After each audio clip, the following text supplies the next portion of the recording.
Hello friends, welcome to chase your dreams. আমি রিম্পা। আজকে তোমাদের জন্য নিয়ে এসেছি সুবিতা স্যারের বইয়ের অনুপাত সমানুপাত চ্যাপ্টার নিয়ে। এর আগের ভিডিওতে তোমাদের অনুপাত সমানুপাতের সেকেন্ড চ্যাপ্টারের 1 থেকে 21 অব্দি অঙ্ক হয়েছিল। আজকে শুরু হবে 22 থেকে। তাহলে চলো 22 থেকে অঙ্ক শুরু করা যাক।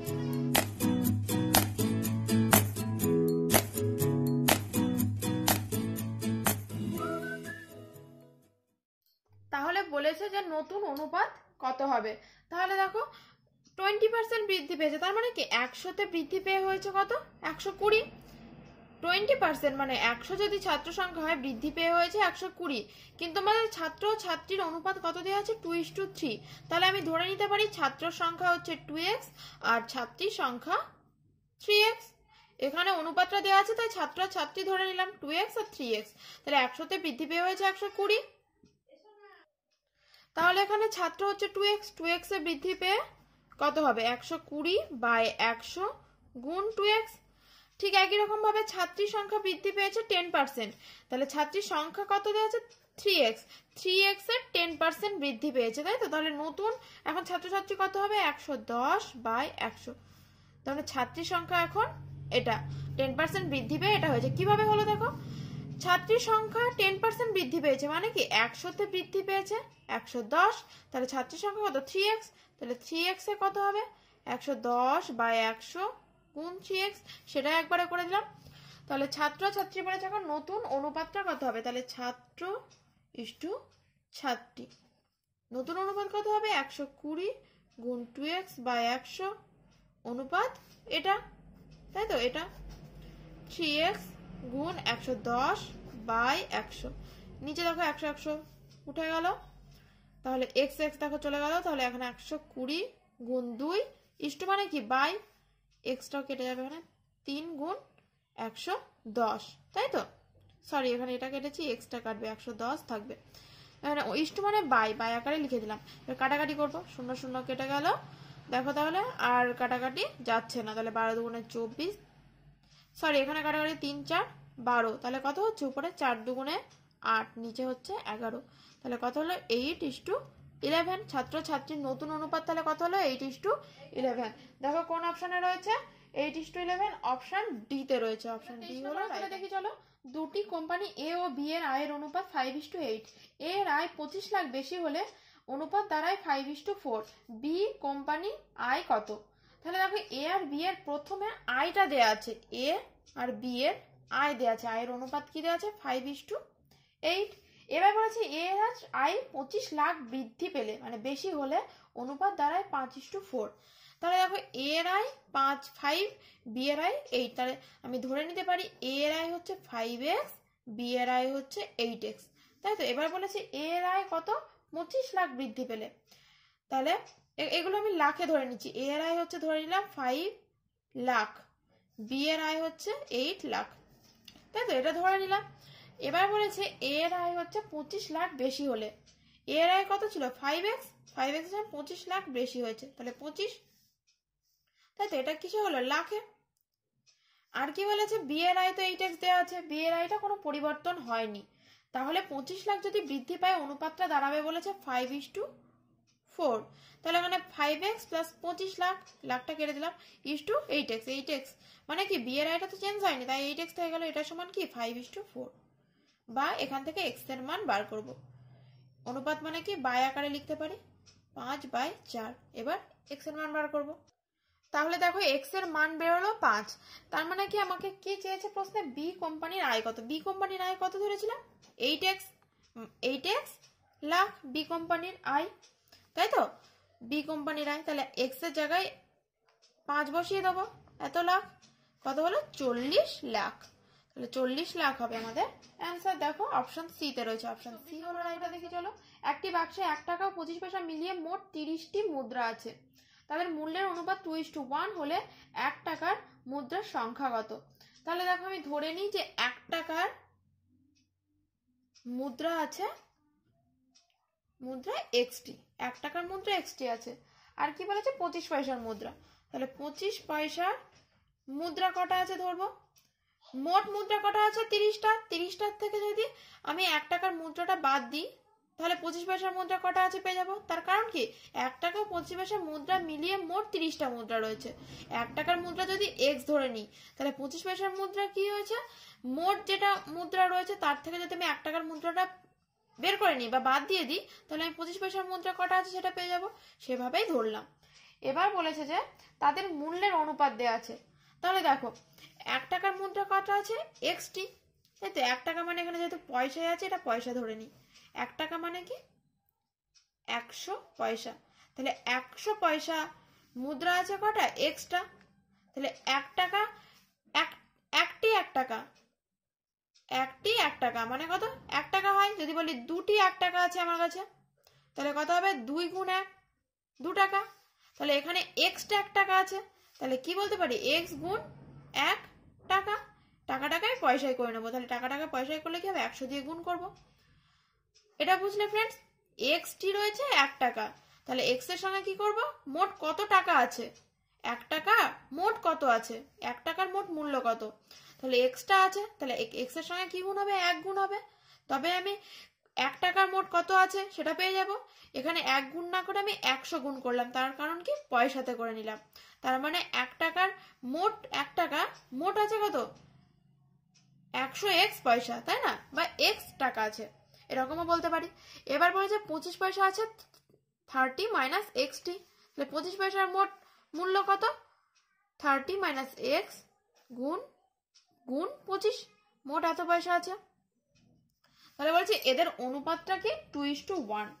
তাহলে 100x ইস টু 30 বিয়োগ x গুণ 25 সমান কত, সমান হবে 2:1। বা এবার x এর মানটা বার করব। 30 মাইনাস x গুণ 25 সমান 2/1। এবার x এর মান বার করে ফেলি। দেখো তাহলে x এর মান কত পেলাম 10।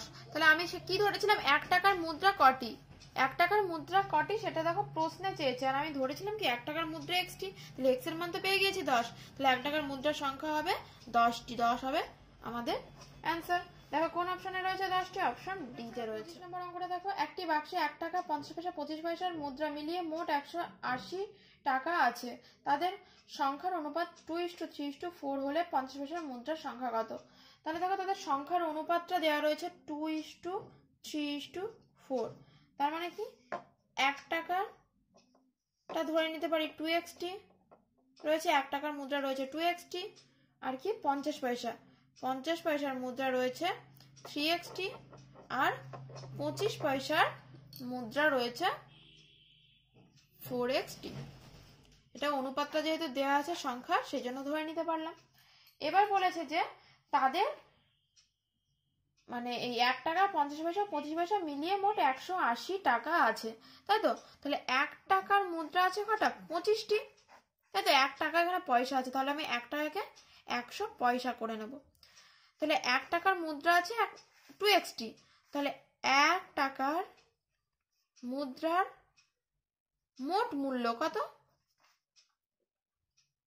মোট মূল্য 2x গুণ 1 টাকা, তাই তো। 2x গুণ 1 টাকা, এই টাকাটাকে আমি পয়সা করে নিচ্ছি। তাহলে 2x গুণ 100 পয়সা, তাহলে কত হলো 200x। তাহলে 1 টাকার মুদ্রার মোট মূল্য কত 200x পয়সা। ঠিক একই রকম 50 পয়সার মুদ্রা কটা আছে 3xt, তাহলে 50 পয়সার মুদ্রার মোট মূল্য কত হবে 3x গুণ 50, তাহলে 3 5 15 150x পয়সা। আর 25 পয়সার মুদ্রার মোট মূল্য কত কটা আছে 25 পয়সা 4xt, তাহলে 4x এর সঙ্গে 25 পয়সা গুণ হবে, 4 25 100 100x পয়সা। তাহলে এদের বলেছে মোট 180 টাকা আছে, তাই না। তাহলে আমি যদি এগুলো যোগ করে দিই 200x যোগ 150x যোগ 100x সমান কত 180, না সমান 180 নয়, 180 বলতে পারি না। তার কারণ কি 180টা কিসে রয়েছে টাকায় রয়েছে, 100 এগুলো কিসে পেলাম আমি পয়সায় পেলাম। তাহলে 180 টাকা আমাকে পয়সায় পরিণত করতে হবে। পয়সা করলে কত হয় 100 দিয়ে গুণ করতে হয়। তাই 100 দিয়ে গুণ করে এদিকটাও পয়সা পেয়ে গেলাম, এদিকটাও পয়সাতে আনতে হবে আমাকে। এবার x এর মান বার করতে হবে। তাহলে দেখো এক্স এর মান কত পেলাম, 40 পেলাম। এবার বলেছে 50 পয়সার, আমাদের প্রশ্নে চেয়েছে যে 50 পয়সার সংখ্যা কত। 50 পয়সার সংখ্যা কটা ধরেছিলাম, 3xt। তাহলে 50 পয়সার সংখ্যা হবে 3x। এক্স এর মান কত, 40। তাহলে 3 4 কত, 12, 120টি। 50 পয়সার মুদ্রার সংখ্যা 120টি। অপশন এ হলো রাইট আনসার। অঙ্কটা দেখো, একটি ব্যাগে 1 টাকা 50 পয়সা 10 পয়সার সংখ্যার অনুপাত 3:4:10। ব্যাগে মোট 102 টাকা থাকলে 10 পয়সার মুদ্রার সংখ্যা কত। অঙ্কটা আগের অঙ্কটার মতো একই রকমই। আগেরটা ছিল 25 পয়সা 10 পয়সার জায়গায়, এটাই শুধু আলাদা রয়েছে, আর কিছু নেই। তাহলে মুদ্রার সংখ্যার অনুপাতটা দেওয়া আছে 3:4 কত 10। তাহলে এটা তো সংখ্যার অনুপাত দেওয়া আছে, তাহলে 1 টাকার সংখ্যা ধরে নিতে পারি 3xt। 50 পয়সার 4xt, আর রয়েছে 10 পয়সা। 10 পয়সার হচ্ছে 10xt। এবার বলে দিয়েছে মোট মূল্য হচ্ছে, ব্যাগে মোট টাকা রয়েছে 102 টাকা, তাই তো। তাহলে এগুলো যেহেতু পয়সায় আছে, আমি এটাকে পয়সায় পরিণত করে নেব। 1 টাকা মানে 100 পয়সা। তাহলে 1 টাকার মোট মূল্য কত, 3x গুণ 100। 1 টাকাকে পয়সায় করছি, 100 পয়সা, এটা ধরে নাও 1 টাকা নেই, 100 পয়সা রয়েছে। তাহলে 100 পয়সা রয়েছে কটা, 3xt। তাহলে মোট 100 পয়সার মোট মূল্য কত, 3x গুণ 100 যোগ 4xটা রয়েছে 50 পয়সার মুদ্রা, তাহলে 4x গুণ 50 যোগ 10xটা রয়েছে কি 10 পয়সার মুদ্রা, তাহলে যোগ গুণ 10।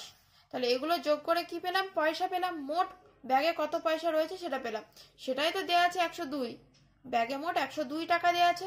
এটা যেহেতু পয়সায় নিয়ে এসেছি, তাই এটাকেও 102 টাকাকে পয়সায় করব, ঠিক আগের অঙ্কটার মতোই। চলো এবার এক্স এর মান বার করা যাক। তাহলে দেখো এক্স সমান পেলাম 17। আমাদের কি চেয়েছে যে 10 পয়সা সংখ্যা কটা, 10 পয়সা মোট কটা রয়েছে। তাহলে 10 পয়সার সংখ্যা কটা ধরেছিলাম, 10xt।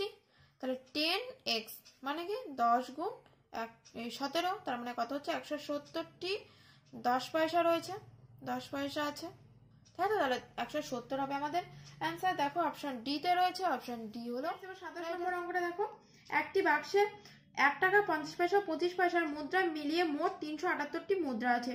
তাদের মূল্যের অনুপাত 13:11:7 হলে 50 পয়সার মুদ্রার সংখ্যা কত। তাহলে দেখো এখানে 1 টাকা রয়েছে, 50 পয়সা রয়েছে, আর কি রয়েছে 25 পয়সা রয়েছে। মোট মুদ্রা দেওয়া আছে 378টি, আর কি দেওয়া আছে মূল্যের অনুপাত, মূল্যের অনুপাতটা দেওয়া রয়েছে 13:11:7। তার মানে কি, তার মানে হচ্ছে 1 টাকা 50 পয়সা ও 25 পয়সার মুদ্রার মূল্যের অনুপাত 13:11:7। তার মানে বলতে পারি 1 টাকার মুদ্রার মূল্য 13x টাকা, তাই তো। মানে 1 টাকা রয়েছে, 1 টাকার মুদ্রার মোট মূল্য হচ্ছে 13x, আর 50 পয়সার মুদ্রার মূল্য কত এক্স, 11x। এগুলো ধরে নিচ্ছি যেহেতু অনুপাতটা দেয়া রয়েছে আমাদের। আর 25 পয়সার মুদ্রার মূল্য হচ্ছে 7x টাকা, তাই তো।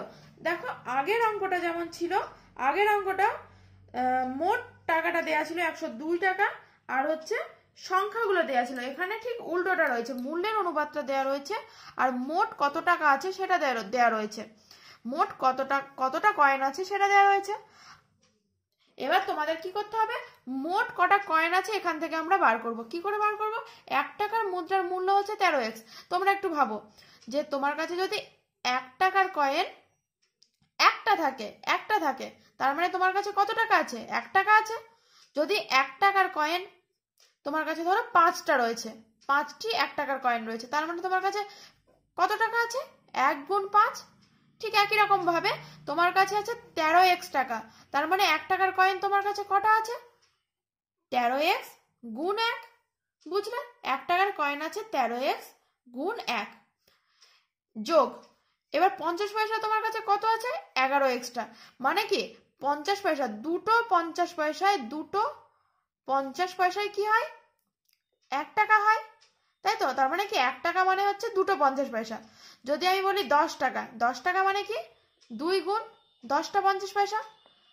10 টাকা হতে গেলে কটা 50 পয়সা লাগবে? 20টা 50 পয়সা লাগবে। কি করে পাচ্ছি? 2 গুণ 10 করে।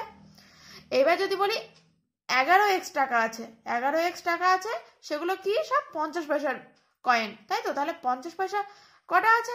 11x গুণ 2, তাই না? বা 2 গুণ 11x। কি করে পেলাম? 11x টাকা রয়েছে, 1 টাকা মানে দুটো 50 পয়সা, তাহলে 11x টাকা মানে কটা 50 পয়সা হবে? 11x গুণ 2। সেটাই করছি, 11x গুণ 2 যোগ। এবার দেখো 7x টাকা রয়েছে, সেটা কত, কোন মুদ্রা রয়েছে? 25 পয়সার মুদ্রা রয়েছে। তাহলে 7x টাকা কি রয়েছে? 25 পয়সার মুদ্রা। তারপরে 25 পয়সার মুদ্রা কটা লাগবে 7x টাকা হতে গেলে? 1 টাকা হতে গেলে 25 পয়সার মুদ্রা কটা লাগে? 4টে লাগে, তাই না? 1 টাকা হতে গেলে 25 পয়সার মুদ্রা লাগে 4টে।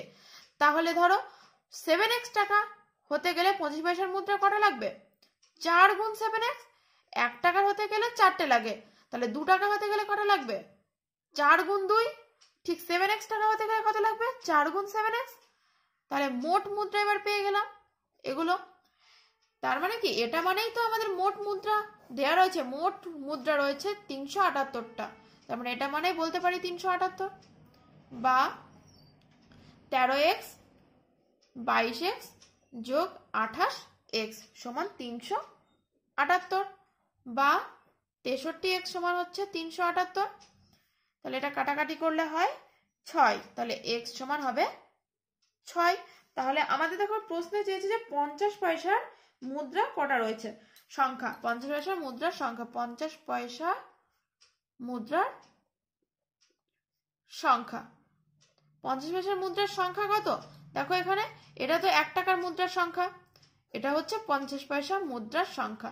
কত তাহলে? 11x গুণ 2, তার মানে কি 22x। তাহলে x এর জায়গায় মানটা বসিয়ে দেবো। x এর মান কত? 6। তাহলে 22কে 6 দিয়ে গুণ করলে হয় 132। তাহলে 50 পয়সার মুদ্রার সংখ্যা হচ্ছে 132টি। দেখো কোন অপশনে রয়েছে? 132 রয়েছে অপশন এ তে। অপশন নম্বর দেখি চলো। দুটি সমায়তন পাত্রে 1/2 ও 1/3 অংশ দুধ ছিল। প্রত্যেক পাত্রের বাকি অংশ জল দিয়ে পূর্ণ করে অন্য পাত্রে ঢালা হলো। নতুন মিশ্রণে দুধ ও জলের অনুপাত কত? তাহলে বলেছে দেখো দুটো পরিমাণ সম আয়তনের পাত্র, দুটো সম আয়তনের পাত্র। সম আয়তন ঠিক হলো না, এই সম আয়তনের পাত্র দুটো। এবার বলেছে কি, প্রথম পাত্রটায় 1/2 অংশ কি রয়েছে? জল রয়েছে, দুধ রয়েছে। দ্বিতীয়টাতে 1/3 অংশ কি রয়েছে? দুধ রয়েছে। আর বাকিটা কি রয়েছে? বাকিটা রয়েছে জল। তার মানে কি 1/2 অংশ এটুকু রয়েছে দুধ, তাহলে বাকিটা কি রয়েছে? জল। এটাতে 1/3 অংশ, তার মানে এইটুকু রয়েছে দুধ, আর এটুকু কি রয়েছে? জল রয়েছে। তাহলে আমরা 1/2 অংশ মানে সম্পূর্ণ অংশটা কত ধরবো? 1 ধরবো। দুধ রয়েছে প্রথম পাত্রে 1/2 অংশ, তাহলে জল কতটুকু থাকবে প্রথম পাত্রে? 1 থেকে 1/2 বাদ দেব, 1/2 হচ্ছে।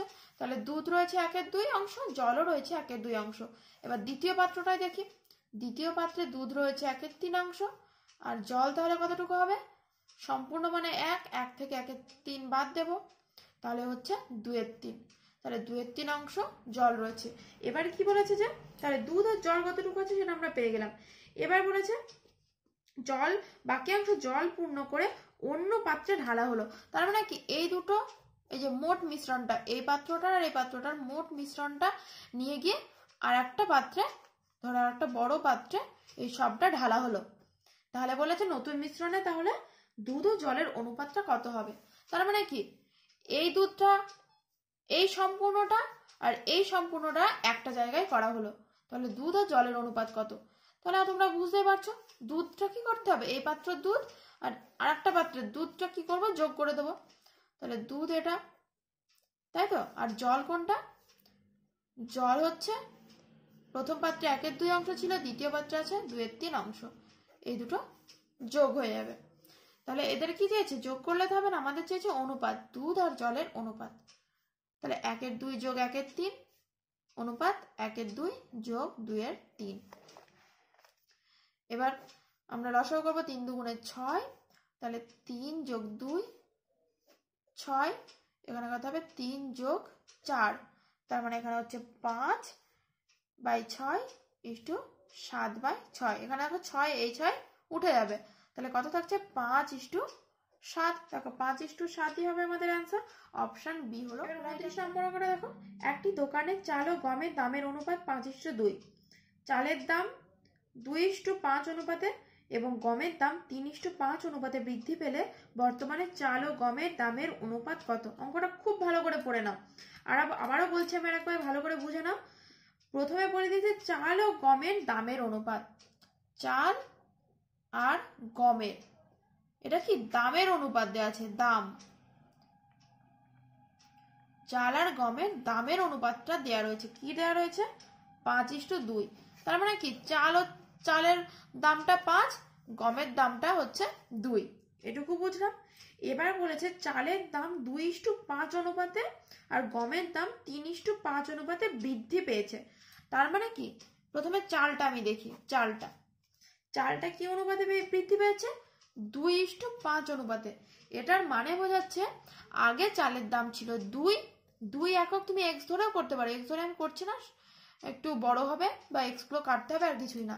দেখো চালের দাম কি 2, আগে ছিল 2 হয়ে এখন হয়েছে কত? চালের দাম বৃদ্ধি পেয়ে হয়েছে 5।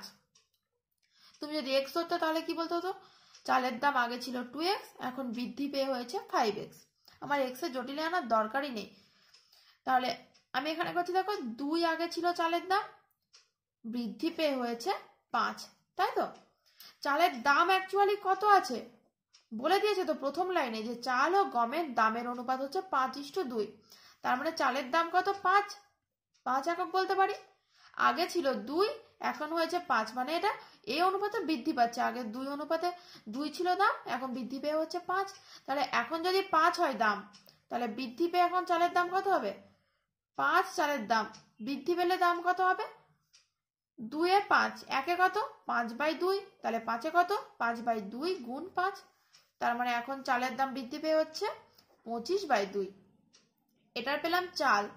এবার গমের দামটাও দেখো বলে দিয়েছে যে 3:5 অনুপাতে বৃদ্ধি পাচ্ছে। তাহলে গমের দাম হচ্ছে 3 ছিল আগে, বৃদ্ধি পেয়ে কত হয়েছে? 5। তাহলে গমের দাম বলে দিয়েছে কত? 2, তাহলে 2 এ কতটুকু বৃদ্ধি পাচ্ছে? 5/3 গুণ 2। আগে তোমরা না পারলে 1 এ বার করে নেবে, তারপর 2 এ বার করবে। তাহলে কত হচ্ছে? 10/3। তাহলে দেখো চালের দামটাও পেয়ে গেলাম, বৃদ্ধি পাওয়ার পর কত হয়েছে?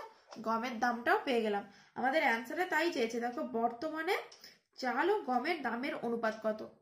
আগে ছিল এটা, তাই না? এই দামটা ছিল, বৃদ্ধি পাওয়ার পর দাম এখন কত হলো? চালের দাম হলো 25/2, গমের দাম হলো 10/3 একক, তাই না? তাহলে চাল ও গমের বর্তমান দামের অনুপাত 25/2:10/3। দেখো উপরটা কাটবো, এখানেও তোমার 5 দিয়ে কাটলে হচ্ছে 5, এখানে 5 দিয়ে কাটলে হচ্ছে 2, তাহলে এখানে থাকছে 5/2:2/3। তাহলে দেখো এখানে কি রয়েছে? 3 আর 2 রয়েছে। আমাদের নিচের গুলোকে কি করতে হবে? কাটাতে হবে, বা তুমি বাই করেও করতে পারো। ইষ্ট মানে কি? By actually. তাহলে 5/2/2/3, তার মানে কি হবে? 5/2, এটা উল্টে যাবে, 3/2 হয়ে যাবে। তাহলে কত হচ্ছে? 3 5 15/4। তাহলে এখানে কত আসছে? 15:4। দেখো অপশন সি তে রয়েছে 15:4, অপশন সি হবে। এবার দেখো 30 নম্বরটা, এ ও বি এর আগের বছরের আয়ের অনুপাত 2:3, তাদের আয় এ বছর 2:5 এবং 1:3 অনুপাতে বৃদ্ধি পায়। এ বছর তাদের মোট আয় 28,000 টাকা হলে বি এর আয় কত? আগের অঙ্কটার মতো একই রকম অঙ্ক, ঘাবড়ানোর কিছু নেই। দেখো এ আর বি, এর আগেরটা ছিল চাল গম, এটা এ বি করে দিয়েছে। এ ও বি এর আগের বছরের আয়ের অনুপাত দেয়া রয়েছে, এ আর বি এর আয়ের অনুপাত দেয়া রয়েছে, কি দেয়া রয়েছে? 2:3। তাহলে বলেছে আয় এ বছর 2:5 ও 1:3 অনুপাতে। তার মানে কি এর আয়টা 2:5 অনুপাতে বৃদ্ধি পাচ্ছে, আর বি এর আয়টা বলেছে 1:3 অনুপাতে বৃদ্ধি পাচ্ছে। তার মানে এর আয় 2 এ বৃদ্ধি পেয়ে কত হয়েছে? 5 হয়েছে। 2 ছিল, 2 এ বৃদ্ধি পেয়ে হচ্ছে 5। তাহলে আগের বছরে আয় কত ছিল? এর 2 ছিল। দেখো এখানে 2 এ বৃদ্ধি পেয়ে হয়েছে 5, তোমাকে বার করতে হবে কত? 2 এ দুয়ে বার করবো, আমাদের এখানে এক্সট্রা করে বার করার দরকার নেই, এখানে যেহেতু দুয়ে দেওয়া আছে 5, তাহলে দুয়ে কত হবে? 5ই হবে, তাই না? দুয়ে তো 5 বলাই রয়েছে, এখানে যদি 3 থাকতো তাহলে বার করতাম, তাই না? দুয়ে বলাই রয়েছে, এখানে কোইন্সিডেন্টলি একই হয়ে গিয়েছে। এখানে এরকমটা না থাকতেও পারে, তোমাদের এখানে 3 থাকতে পারে, 4 থাকতে পারে, আগের অঙ্কটা যেমন আলাদা ছিল। তো দুয়ে বৃদ্ধি পেয়ে কত হলো? 5 হলো। এটা হচ্ছে এখন কি? এর বর্তমান আয়, হ্যাঁ, বৃদ্ধি পেয়ে বর্তমান আয় হয়েছে 5 একক। এবার বি এর দিকটা দেখি। বি এর হচ্ছে আগে আয় ছিল 1, বৃদ্ধি পেয়ে হয়েছে 3। এবার কি বার করতে হবে? বি এর আয় আগের বছরে কত ছিল? 3 ছিল, 3-এ বৃদ্ধি পেয়ে কত হয়েছে সেটা বার করব। 1-এ বৃদ্ধি পেয়ে হয়েছে 3, তাহলে 3-এ বৃদ্ধি পেয়ে কত হবে? 3-এ বৃদ্ধি পায় 3/1 গুণ 3 মানে কত? 9। তাহলে এ আর বি এর বর্তমান আয়ের অনুপাত হচ্ছে, এর কত বেরিয়েছে? 5, আর বি এর কত বেরিয়েছে? 9। তাহলে কত হবে? 5:9। দেখো এটা অ্যান্সার নয়। কেন অ্যান্সার না? বলে দিয়েছে বর্তমান আয়টা তো আমি পেয়ে গেলাম, এবার বলে দিয়েছে মোট আয় হচ্ছে 28,000 টাকা। এটা অ্যান্সার তো আমাদের চাইনি, এ আর বি এর বর্তমান আয়ের অনুপাত তো চাইনি, আমাদের চেয়েছে বি এর আয় কত, আবার মোট আয় বলে দিয়েছে 28,000 টাকা। তাহলে বি এর আয় কত হবে? আমরা আনুপাতিক ভাগার করে করে দেবো, মোট আয় যেহেতু দেওয়া আছে, মোট আয় 28,000 টাকা। আনুপাতিক ভাগার কি করে করতে হয়? এই যে অনুপাতগুলো আছে, অনুপাতগুলো যোগ করে নিচে লিখবো, 5 যোগ 9 করলে কত হয়? 14। আর উপরে কত হবে? যেহেতু বি এরটা চেয়েছে, বি এর কত? 9, তাহলে উপরে লিখবো 9। এবার 14, তাহলে এখন হচ্ছে 2000, 9 দুগুণে 18, তাহলে কত হচ্ছে? বি এর আয় 18,000 টাকা। অপশন এ হলো। 31 নম্বর অঙ্কটা দেখো। 3টি সমান মাপের গ্লাসে দুধ ও জলের অনুপাত যথাক্রমে 3:2, 7:3 এবং 11:4। মিশ্রণ 3টি নতুন পাত্রে ঢালা হলে দুধ ও জলের অনুপাত কত হবে? তাহলে দেখো 3টে সমান মাপের গ্লাস, 3টে সমান মাপের গ্লাসে, এই ধরো 3টে গ্লাস সমান মাপের বলে দিয়েছে, এটাতে রয়েছে দুধ, সবকটাতে দুধ আর জল রয়েছে।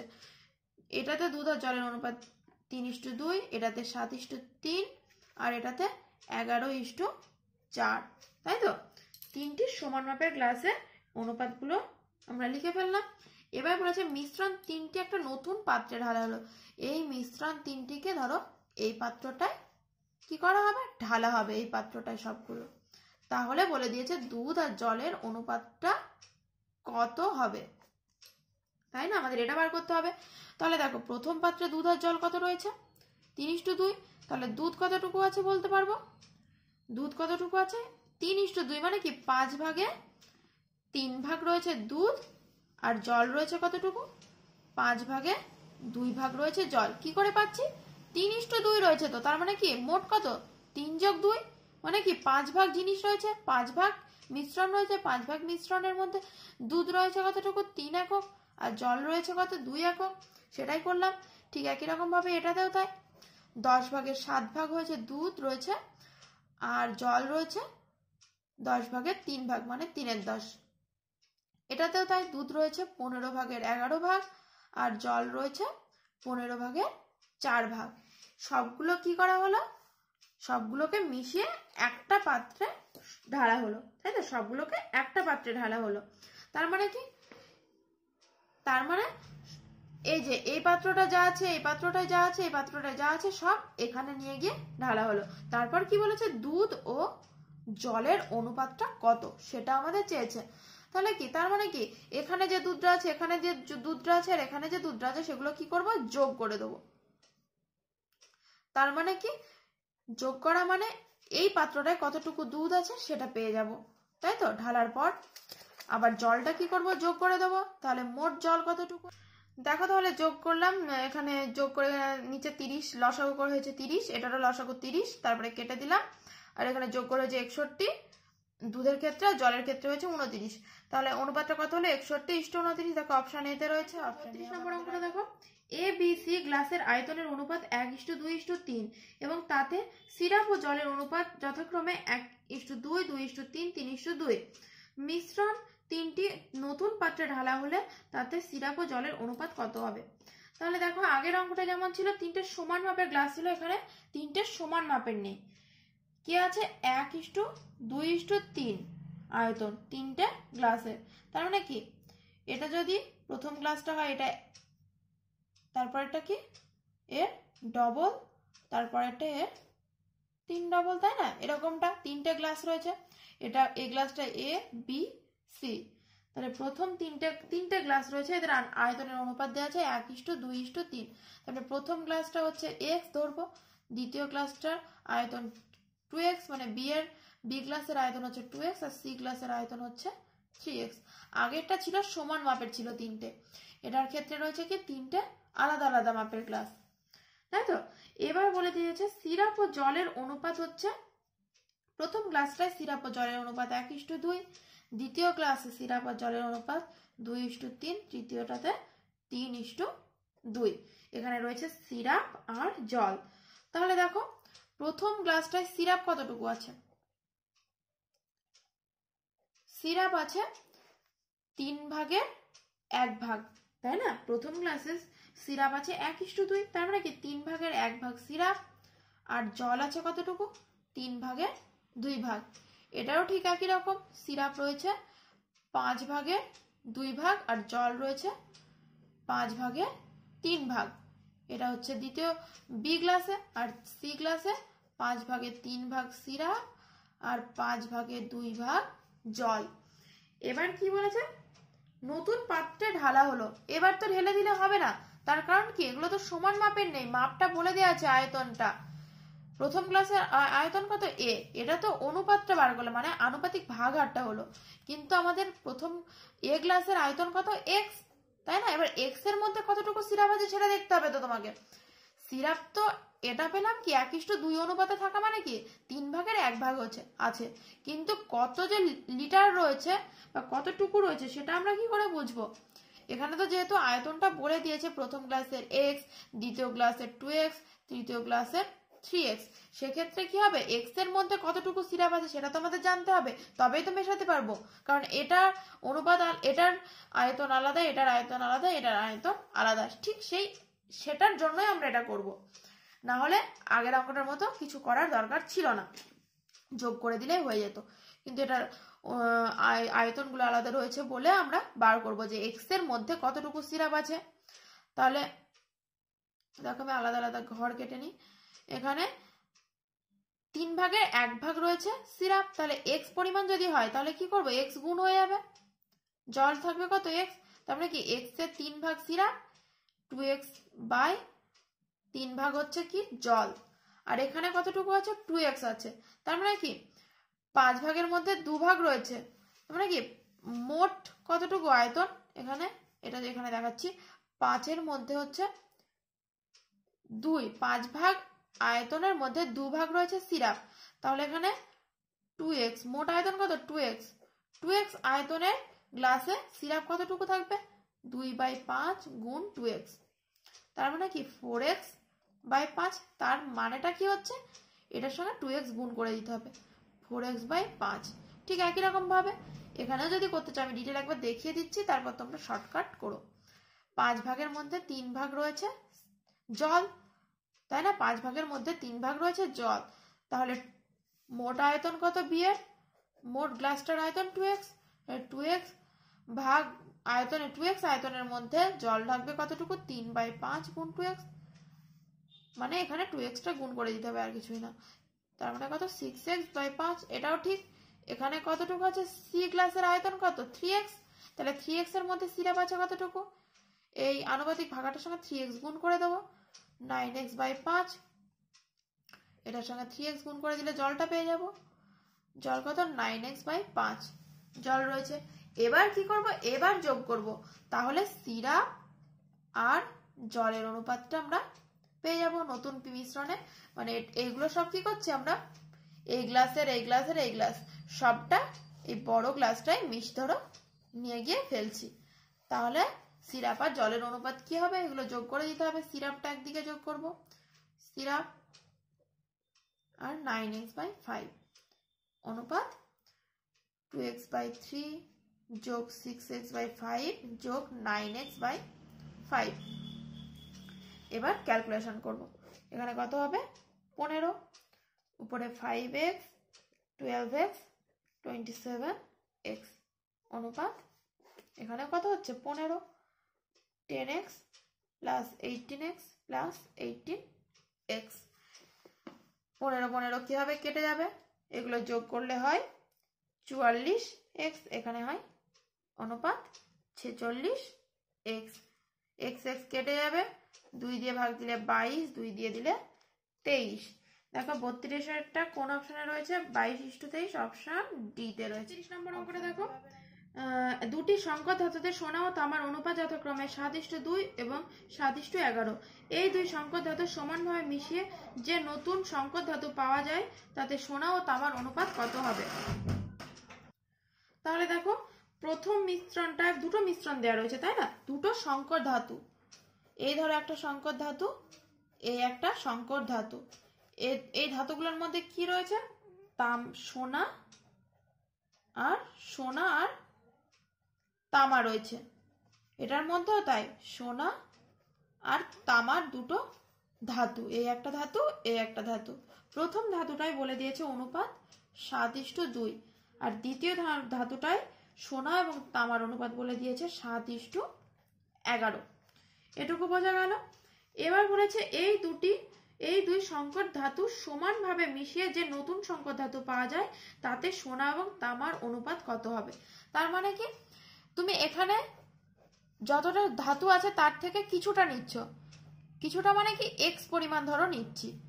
এখান থেকে যদি এক্স পরিমাণ নেওয়া হয় এখান থেকেও এক্স পরিমাণই নিতে হবে।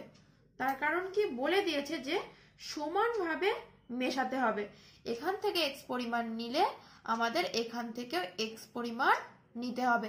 এখান থেকে তুমি যদি 1 ধরেও করো, এখান থেকে যদি 1 অংশ নাও এখান থেকেও 1 অংশ তোমাকে নিতে হবে।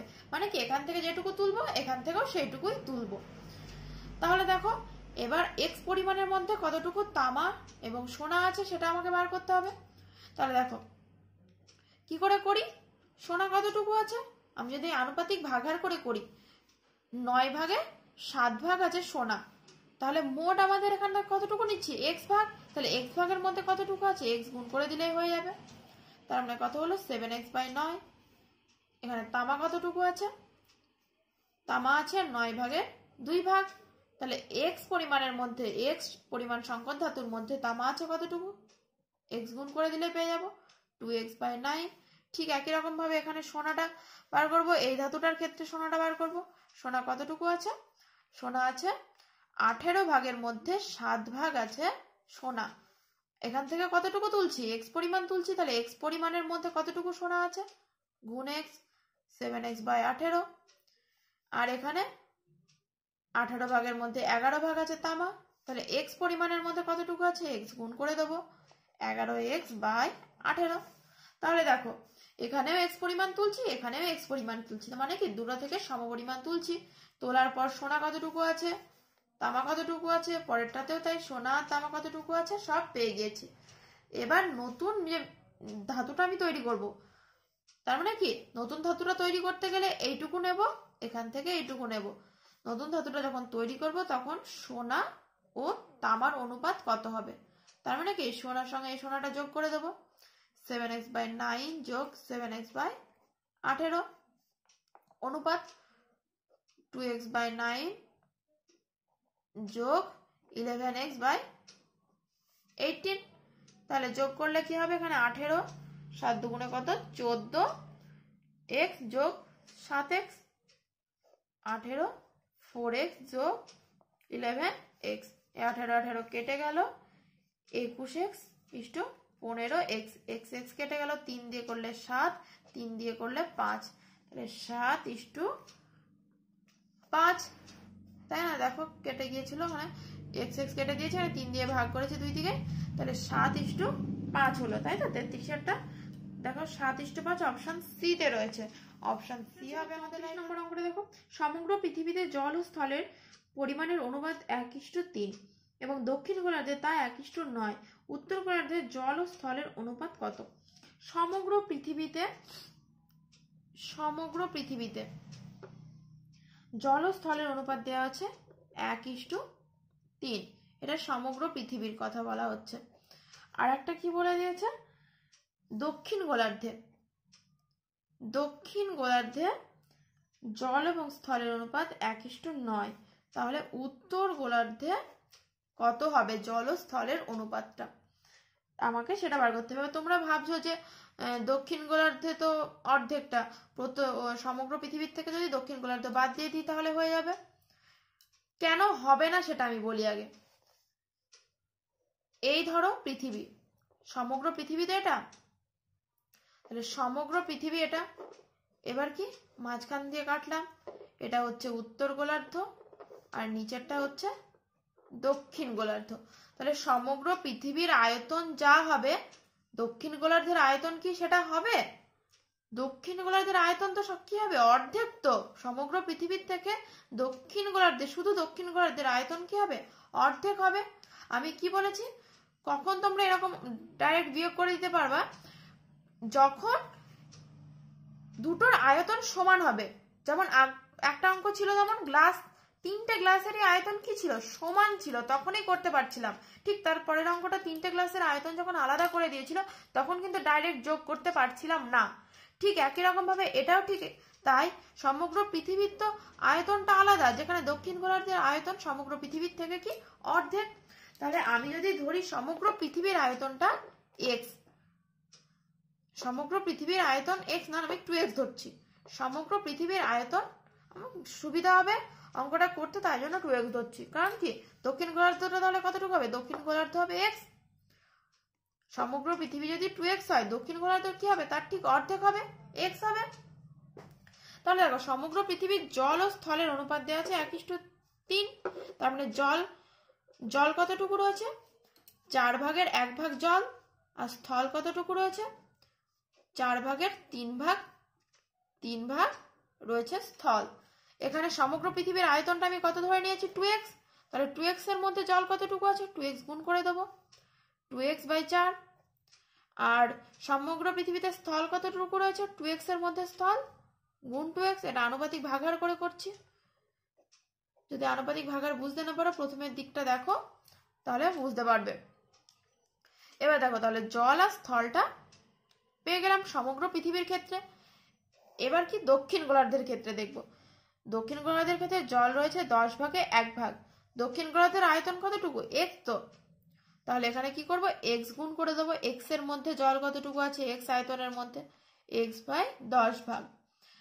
আর এখানে স্থল কতটুকু আছে, 10/9। আর দক্ষিণ গোলার্ধের আয়তন কতটুকু, x, তাহলে x গুণ করে দেবো, কত হচ্ছে 9x বাই কত, এখানে 10, তাই তো। তাহলে দেখো, সমগ্র পৃথিবীর জল কতটুকু আছে পেয়ে গেলাম, আর দক্ষিণ গোলার্ধে জল কতটুকু আছে পেয়ে গেলাম। তাহলে উত্তর গোলার্ধে কতটুকু জল আর স্থল আছে সেটা পেয়ে যাব, উত্তর গোলার্ধে জল ইস্টু স্থল, তাই না, উত্তর গোলার্ধে জল ইস্টু স্থল কি সমগ্র পৃথিবীর থেকে। এবার বিয়োগ করতে পারবো, কারণ কি আয়তনটা যেটা যতটা সেভাবে ধরে নিয়েছি। এবার সমগ্র পৃথিবী থেকে কি করবো, দক্ষিণ গোলার্ধে বাদ দিলে উত্তর গোলার্ধে জল কতটুকু আছে পেয়ে যাব। স্থলেরও ঠিক একই রকম, দক্ষিণ গোলার্ধ, সমগ্র পৃথিবীতে জল কতটুকু আছে সেখান থেকে যদি উত্তর গোলার্ধের জল বাদ দিয়ে দিই, দক্ষিণ গোলার্ধের জল বাদ দিয়ে দিই, তাহলে উত্তর গোলার্ধে কতটুকু আছে সেটা পেয়ে যাব। তাই করলাম। এবার 4 আর 10-এর লসাগু করলে কত হয়, 20।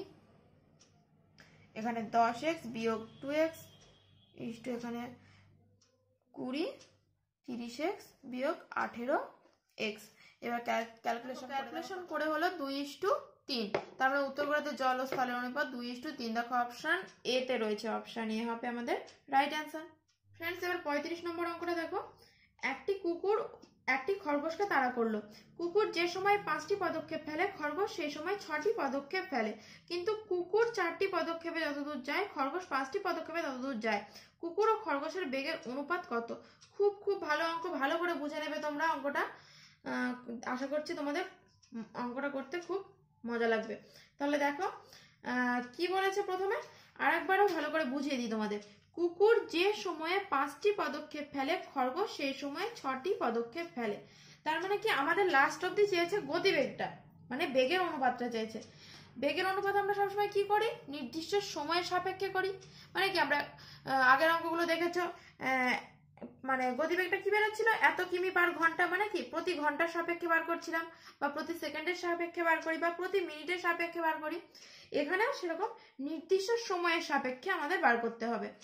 সে নির্দিষ্ট সময়টা তোমার 2 ঘন্টা হতে পারে, তার মানে কি দুটোর ক্ষেত্রে আমাদের 2 ঘন্টা সাপেক্ষে বের করতে হবে। বা আমরা যদি টি সময় ধরে নিই, দুটোর সাপেক্ষে আমাকে টি সময় সাপেক্ষে বার করতে হবে। এটুকু বুঝলে গতিবেগের কনসেপ্টটা। তাহলে দেখো প্রথম লাইনে বলে দিয়েছে যে কুকুর খরগোশকে তাড়া করছে। এবার বলে দিয়েছে কুকুর যে সময়ে 5টা পদক্ষেপ ফেলে। তার মানে কি আমি ধরে নিই যে টি সময়, টি সময়ে কি করছে, কুকুর 5টি পদক্ষেপ ফেলছে, 5টি পদক্ষেপ ফেলছে। ঠিক সেই সময়ে খরগোশ কি করছে, 6টি পদক্ষেপ ফেলছে। তার মানে কি টি সময়ে, এটা সমান কি টি সময়ে খরগোশ 6টি পদক্ষেপ ফেলছে। এটা তো বুঝলাম যে কুকুর 5টা পদক্ষেপ ফেলছে, ঠিক সেই সময়টাই তো খরগোশ 6টা পদক্ষেপ ফেলছে। কিন্তু কতটুকু যে দূরত্বটা যাচ্ছে, কতটুকু দূরত্ব যাচ্ছে সেটা আমরা বলতে পারছি না। এটুকু বলতে পারছি এখান থেকে যে একই সময়ে কুকুর 5টা পদক্ষেপ ফেলছে, সেই সময়ে খরগোশের 6টা পা পড়ে যাচ্ছে, তাই না? কিন্তু কতটুকু দূরত্ব যাচ্ছে সেটা আমরা বলতে পারছি না। সেটা বার করতে পারলে আমাদের গতিবেগটা পেয়ে যাবো। তাহলে দেখো কি করে বার করতে পারবো সেটা দেখি। পরের লাইনে কি বলেছে আবার, কুকুর 4টি পদক্ষেপে যত দূর যায় খরগোশ 5টি পদক্ষেপে তত দূর যায়। তার মানে কি 4টি পদক্ষেপ ফেলে কুকুর যতটুকু যাচ্ছে, খরগোশ 5টা পদক্ষেপ ফেলে ততটা চলে যাচ্ছে। তাহলে আমি ধরে নিতেই পারি যে কুকুর 4টি পদক্ষেপ ফেলে এক্স দূরত্ব যাচ্ছে, এক্স দূরত্ব যাচ্ছে। তাহলে কি খরগোশ আবার কটা পদক্ষেপে এক্স দূরত্ব যাচ্ছে, 5টা পদক্ষেপে। এবার খরগোশ যাচ্ছে, খরগোশ 5টি পদক্ষেপ ফেলে ঠিক একই দূরত্ব যাচ্ছে, তাই তো? এবার দেখো কুকুরের 4টি পদক্ষেপে, কুকুরেরটা আমি দেখছি, কুকুরেরটা কি, মানে কুকুর দেখো লিখে দিই আলাদা করে, 4টি পদক্ষেপ ফেলে যাচ্ছে এক্স দূরত্ব। তাহলে কি কুকুর মোট কটা পদক্ষেপ ফেলছে, দেখো আমরা টি সময়ে বলে দিয়েছে এখানে 5টা পদক্ষেপ ফেলছে। তার মানে কি আমি কি বলেছি, 5টা পদক্ষেপ ফেলে কতটা দূরত্ব যাচ্ছে, আর খরগোশ 6টা পদক্ষেপ ফেলে কতটা দূরত্ব যাচ্ছে সেটা পেয়ে গেলে আমাদের গতিবেগটা বার করা খুব সুবিধা হবে। তাহলে দেখো 4টি পদক্ষেপ ফেলে এক্স দূরত্ব যাচ্ছে, তাহলে কুকুর 5টি পদক্ষেপ ফেলে কত দূরত্ব যাচ্ছে, x/4 গুণ 5 দূরত্ব। তাহলে 5x/4 একক দূরত্ব কুকুর যাচ্ছে 5টি পদক্ষেপ ফেলে। ঠিক একই রকম ভাবে খরগোশেরটা বার করব। খরগোশ 5টা পদক্ষেপ ফেলে এক্স দূরত্ব যাচ্ছে, 5টি পদক্ষেপ ফেলে যাচ্ছে এক্স দূরত্ব। তাহলে খরগোশের কটা পদক্ষেপ ফেলছে টি সময়ে, 6টি পদক্ষেপ ফেলছে। তাহলে 6টি পদক্ষেপ ফেলে কত দূরত্ব যাচ্ছে, x/5 গুণ 6, তাহলে কত হচ্ছে 6x/5 দূরত্ব যাচ্ছে। দেখো তাহলে এই যে 5টি পদক্ষেপ ফেলছে আর খরগোশ 6টি পদক্ষেপ ফেলছে, এটা কোন সময় ফেলছে, প্রথমেই বলে দিয়েছি টি সময়ে, মানে সময়টা নির্দিষ্ট করা আছে দুজনের ক্ষেত্রে, সময়টা কি টি সময়। তাহলে টি সময়ে কুকুর আর খরগোশের দূরত্ব পেয়ে যাচ্ছি। টি সময়ে কুকুর যাচ্ছে আর খরগোশ কতটুকু যাচ্ছে, কুকুর যাচ্ছে 5x/4, খরগোশ যাচ্ছে 6x/5। এটাই তো এদের কিসের অনুপাত, গতিবেগের অনুপাত, তাই না? কারণ কি এরা টি সময় যাচ্ছে একটা নির্দিষ্ট দূরত্ব, নির্দিষ্ট সময় যাচ্ছে দূরত্ব, কিছুটা দূরত্ব, এবার কত দূরত্ব সেটা তো আমরা পেয়ে গেছি, সেই নির্দিষ্ট সময়টাই ধরে নিয়েছি টি সময়। তাহলে আমরা বলতে পারি দুজনেই একটা নির্দিষ্ট সময় যাচ্ছে কিছুটা দূরত্ব, সেটাই হচ্ছে এদের অনুপাতটা, গতিবেগের অনুপাতটা। তাহলে এবার এটাকে সিম্পলিফাই করব, মানে নিচে যেগুলো আছে সেগুলোকে সরানোর চেষ্টা করব। তাহলে দেখো প্রথমে x কেটে দিই, তাহলে 5x/4 অনুপাত মানে কি বাই আকারে লিখতে পারি 6/5, তাহলে 5/4 ইন্টু উপরে 5টা উঠে যাবে, 6টা নিচে নামবে, তাহলে কত হচ্ছে 25/24। দেখো তাহলে 25:4 24। তাহলে কুকুর আর খরগোশের গতিবেগের অনুপাত হচ্ছে 25:24। দেখো অপশন বি তে রয়েছে, অপশন বি হবে রাইট অ্যান্সার। এটা তোমরা বুঝে নিলে বড় করে, মানে পুরো মেথডটা ক্লিয়ার করে নিলে। এবার দেখো শর্টকাটে তোমরা কিভাবে করবে। এবার শর্টকাট পদ্ধতিটা দেখো, খুবই সহজে, তোমাদের টাইম লাগবে না বেশি। কিভাবে করবে, প্রথমে দেখো বলা রয়েছে যে কুকুর যে সময় 5টি পদক্ষেপ ফেলে, খরগোশ সেই সময় 6টি পদক্ষেপ ফেলে। এই ব্যাপারটা যে নির্দিষ্ট সময়ের সাপেক্ষে যে ব্যাপারটা রয়েছে সেটা লিখবে উপরে। কুকুরের 5 আর খরগোশের কত 6। তারপর কি বলে দিয়েছে যে কুকুর 4টি পদক্ষেপে যতদূর যায়, খরগোশ 5টি পদক্ষেপে ততদূর যায়। কুকুরের 4টি পদক্ষেপ সমান কি খরগোশের 5টা পদক্ষেপ। নির্দিষ্ট সময়ের সাপেক্ষে যেটা দেওয়া আছে সেটা বারবার বলছি উপরে লিখবে। তারপরে নিচে যেটা আছে কুকুরের ক্ষেত্রে কুকুরের, খরগোশের ক্ষেত্রে খরগোশেরটা লিখবে। এবার কি করবে, কোনাকুনি গুণ করে দেবে। এটার সঙ্গে এটা গুণ করবে, কুকুরের সঙ্গে কুকুরের সঙ্গে খরগোশ, মানে কোনাকুনি গুণ করবে, আর কিছুই না। তোমাদের অত দেখা দরকার নেই, কোনাকুনি যেটা আছে গুণ করে দেবে। কোনাকুনি এটা গুণ করলে কত হয়, 5 5, 5 গুণ 5, আর এটা 6 গুণ 4 বা 4 গুণ 6 গুণ করে দেবে। 5 5 কত 25, আর 4 6 24। দেখো তোমাদের অ্যান্সার কয়েক সেকেন্ডের মধ্যে বেরিয়ে যাবে। এভাবে তোমরা পরীক্ষার হলে যদি এভাবে করতে পারো তো ভালো। আর তোমরা অঙ্কটা আগে ভালো করে বলছি বারবার বুঝে নেবে, না হলে এই মেথডটা তোমাদের মনে থাকবে না। আগে অঙ্কটা ভালো করে বুঝে নাও, তারপর তোমরা শর্টকাট করো বা ব্রডকাট করো, যেভাবে খুশি করতে পারো। তোমরা ভাবছো ব্রডকাট করলে হয়তো টাইম বেশি লাগবে, সেটা নয়। যদি অঙ্কটা বুঝে নাও, তোমাদের সেই ওটা করতে কয়েক মিনিটের মধ্যেই হয়ে যাবে। তাহলে চলো এবার নেক্সট অঙ্কে যাওয়া যাক। 36 নম্বর অঙ্কটা দেখো, 200 গ্রাম সংকট হতে জিঙ্ক ও তামার অনুপাত 5:3। কত গ্রাম তামা মেশালে নতুন মিশ্রণে জিঙ্ক ও তামার অনুপাত হবে 3:5। তাহলে দেখো 200 গ্রাম রয়েছে, 200 গ্রাম সংকর ধাতু রয়েছে, তার মধ্যে কি রয়েছে, জিঙ্ক আর তামা রয়েছে। অনুপাতটা দেওয়া রয়েছে 5:3। তাহলে জিঙ্ক কতটুকু আছে, আনুপাতিক ভাগাহার করে ফেলবো। 200 গ্রামের মধ্যে 8 ভাগের 5 ভাগ রয়েছে জিঙ্ক। 8 ভাগ কি করে পেলাম, আনুপাতিক ভাগাহার মানে কি, অনুপাতগুলো যোগফল করে আমরা নিচে লিখবো। মানে 8 ভাগ, মোট আয়তন কত 8, এখানে এটার থেকে বলছি। 5:3 মধ্যে মোট কত 5 যোগ 3, 8 ভাগের মধ্যে 5 ভাগ রয়েছে জিঙ্ক। আর তামা রয়েছে কতটুকু, 200 গুণ 8 ভাগের মধ্যে 3 ভাগ। এবার কি করব, কাটাকাটি করব। কাটাকাটি করলে এখানে হয় 25, এখানেও তো 25, তাই না। 5 5 25 কত, 5 25 হচ্ছে 125, 3 25 75। এবার দেখো জিঙ্ক আর তামা পেয়ে গেলাম 200 গ্রামের মধ্যে, তাই তো। এবার বলেছে কত গ্রাম তামা মেশালে নতুন মিশ্রণে জিঙ্ক ও তামার অনুপাত হবে 3:5। ধরে নিই এক্স পরিমাণ, এক্স গ্রাম তামা মেশানো হচ্ছে আরো। তাহলে এখন কি বলেছে, জিঙ্ক ও তামার অনুপাতটা কত হবে, জিঙ্ক ইস্টু তামা। এক্স গ্রাম আরো মেশাচ্ছি তামা, তার মানে কি হবে, জিঙ্কের সঙ্গে কিছু মেশানো হচ্ছে না। 125 জিঙ্ক, তামা কতটুকু এক্স পরিমাণ মেশানো হচ্ছে, তাহলে 75-এর সঙ্গে কতটুকু মেশাচ্ছি এক্স। নতুন অনুপাত কত হবে বলে দিয়েছে 3:5 হবে। তাহলে এবার কি করব, আমরা ক্যালকুলেশন করব, আর কিছুই নেই অঙ্কটার মধ্যে। এবার এক্স এর মান বার করলে আমাদের অ্যান্সার বেরিয়ে যাবে। তাহলে দেখো এক্স এর মান এখানে ক্যালকুলেশন করে বেরোলো 133.1-3। দেখো অপশন ডি তে রয়েছে, অপশন ডি। 37 নম্বর অঙ্কটা দেখো, আজকের শেষ অঙ্ক। আজকে 37 অবধি থাকবে, পরের দিন নেক্সট থেকে শুরু হবে। তাহলে দেখো কি বলেছে, একটি বাস ও একটি অটোর গতিবেগের অনুপাত 9:5। অটোটি 5 ঘন্টায় 75 কিমি গেলে বাসটি 4 ঘন্টায় কত কিমি যাবে। খুব ইজি অঙ্ক, তোমরা নিজে নিজে করতে পারবে, যারা পারবে করে ফেলো চটপট। তাহলে দেখো বাস আর অটোর কি দেওয়া রয়েছে, এটা গতিবেগ দেওয়া রয়েছে। গতিবেগটা কত 9:5, এটা গতিবেগটা দেওয়া রয়েছে। আর একটা কি বলে দিয়েছে কন্ডিশন দেখো, অটোটি 5 ঘন্টায় 75 কিমি যায়। তাহলে এখানে ধরি বাসের গতিবেগ হচ্ছে 9x আর অটোর হচ্ছে 5x। এবার পরের টুকুতে যাই, অটোটি বলেছে, অটোর ক্ষেত্রে বার করছি। অটোটি 5 ঘন্টায় যায় কতটুকু, 5 ঘন্টায় যায় 75 কিমি। আমি এখানে অটোর গতিবেগটা বার করব। কেন বার করব, এখানে তাহলে 5x এর সঙ্গে আমরা সমান করে দিতে পারবো। তাহলে 1 ঘন্টায় কতটুকু যায়, গতিবেগ মানে কি ঘন্টায় বার করতে হবে বা মিনিটে বার করতে হবে। এখানে ঘন্টায় আছে বলে আমরা ঘন্টায় বার করছি। 1 ঘন্টায় কতটুকু যাচ্ছে, 75/5। তার মানে কি হচ্ছে 15 কিমি। তার মানে এটাও তো গতিবেগ বার করলাম, আবার অটোর গতিবেগ কি আছে 5x। তার মানে আমি বলতে পারি 5x সমান 15।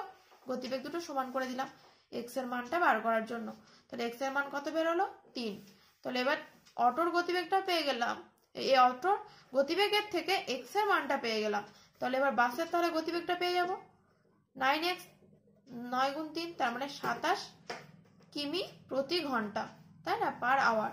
27 কিমি প্রতি ঘন্টা বাসের গতিবেগ। এবার কি বলেছে বাসটি 4 ঘন্টায় কত কিমি যাবে। তার মানে কি 27 কিমি প্রতি ঘন্টা মানে কি 1 ঘন্টায় যায় 27 কিমি। তাহলে 4 ঘন্টায় কতটুকু যাবে সেটা আমাকে বার করতে হবে। তাহলে 4 গুণ 27 কিমি যাবে, তার মানে কত কিমি হচ্ছে 108 কিমি। দেখো 108 কিমি কোন অপশনে রয়েছে, অপশন সি তে রয়েছে। অপশন সি হলো রাইট অ্যান্সার।